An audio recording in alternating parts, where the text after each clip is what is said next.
नमस्कार दोस्तों, आप देख रहे हैं द यूनिवर्सल योगी और आज हम महाशिवरात्रि से जुड़ी उस पवित्र कथा के बारे में बात करेंगे जिसे सुनकर यह समझ आता है कि महाशिवरात्रि सिर्फ एक व्रत या पूजा का दिन नहीं है, बल्कि भगवान शिव और माता पार्वती के विवाह का स्मरण दिवस भी है। बहुत समय पहले की बात है। हिमालय के राजा थे पर्वतराज हिमालय और उनकी पत्नी मैना। उनके घर एक कन्या ने जन्म लिया। नाम रखा गया पार्वती।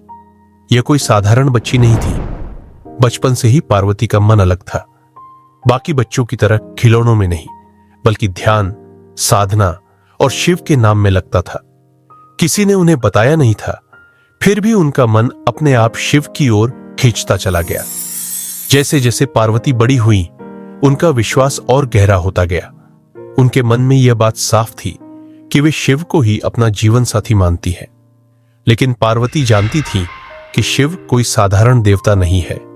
उन्हें पाने के लिए सिर्फ इच्छा नहीं, बल्कि तप, धैर्य और समर्पण चाहिए। इसलिए पार्वती ने तपस्या करने का निश्चय किया। पार्वती ने वर्षों तक कठोर तप किया। ठंड, गर्मी, भूख, प्यास, किसी चीज की परवाह नहीं की।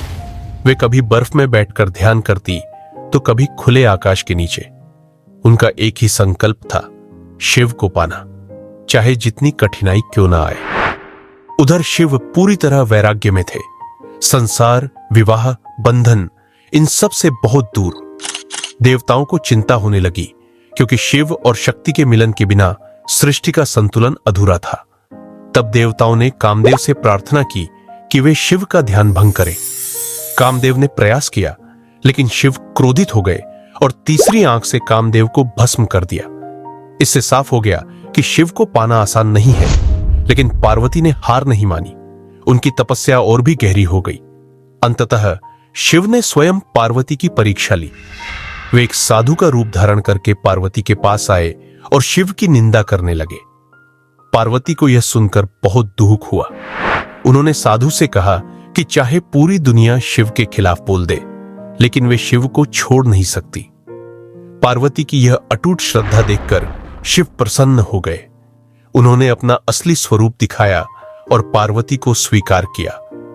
शिव ने कहा कि पार्वती ही उनकी शक्ति है, उनके बिना वे अधूरे हैं।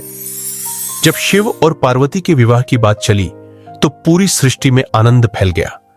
देवता, ऋषि, गंधर्व सभी विवाह की तैयारी में लग गए। लेकिन यह विवाह साधारण नहीं था। भगवान शिव की बारात कैलाश पर्वत से निकली। शिव की बारात बिल्कुल अलग थी।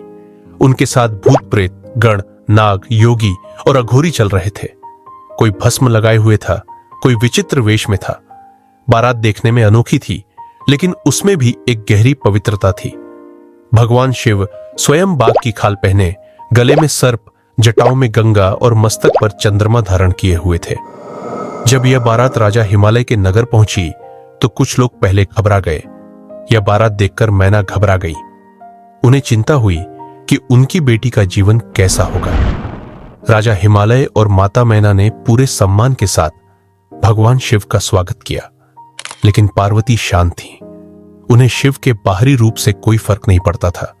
वे जानती थीं कि शिव का स्वरूप ही उनकी सच्चाई है। फिर शुभ मुहूर्त में भगवान शिव और माता पार्वती का विवाह संपन्न हुआ। वेद मंत्रों के उच्चारण के बीच अग्नि को साक्षी मानकर यह दिव्य विवाह हुआ। देवताओं ने पुष्प वर्षा की, गंधर्वों ने गायन किया और अप्सराओं ने नृत्य किया। पूरा वातावरण आनंद और पवित्रता से भर गया। विवाह के बाद माता पार्वती ने गृहस्थ जीवन में प्रवेश किया और भगवान शिव ने भी यह दिखाया कि वैराग्य और गृहस्थी एक दूसरे के विरोधी नहीं है। यह विवाह हमें सिखाता है कि संतुलन ही जीवन का आधार है। तप और प्रेम, त्याग और जिम्मेदारी सब एक साथ चल सकते हैं। इसी कारण महाशिवरात्रि के दिन शिव पार्वती विवाह कथा का पाठ या श्रवण किया जाता है। मान्यता है कि जो व्यक्ति इस कथा को श्रद्धा से सुनता है, उसके जीवन में रिश्तों की उलझनें कम होती है और दाम्पत्य जीवन में शांति आती है। अविवाहित लोगों के लिए यह दिन अच्छा माना जाता है और विवाहित लोगों के लिए यह रिश्तों को मजबूत करने का अवसर होता है। महाशिवरात्रि हमें याद दिलाती है कि भगवान शिव सिर्फ योगी ही नहीं है, वे एक आदर्श पति भी है और माता पार्वती सिर्फ शक्ति ही नहीं बल्कि धैर्य और प्रेम की मिसाल है। यही कारण है कि यह कथा आज भी उतनी ही प्रासंगिक है।